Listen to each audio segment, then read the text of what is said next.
প্রশাসনের রদবদল একটি বৃহত্তর ও নিয়মিত সংস্কার প্রক্রিয়ার অংশ, এমন মন্তব্য করে অর্থমন্ত্রী আমির খসরু মাহমুদ চৌধুরী বলেছেন, নতুন সরকার ক্ষমতায় এসেছে, অনেক কিছুরই পরিবর্তন হবে। এটা নতুন কিছু না, আরো অনেক জায়গায় পরিবর্তন হবে। এটা একটি স্বাভাবিক প্রক্রিয়া।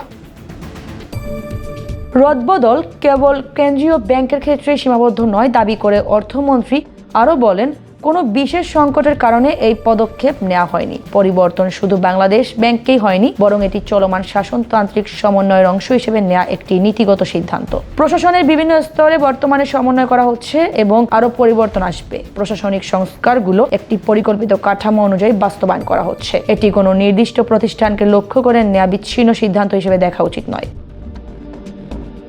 এদিকে আহসান এইচ মনসুরকে সরিয়ে মোহাম্মদ মুস্তাকুর রহমানকে বাংলাদেশ ব্যাংকের গভর্নর পদে নিয়োগ দিয়েছে সরকার। অর্থ মন্ত্রণালয়ের আর্থিক প্রতিষ্ঠান বিভাগ এজন্য দুটি প্রজ্ঞাপন জারি করে।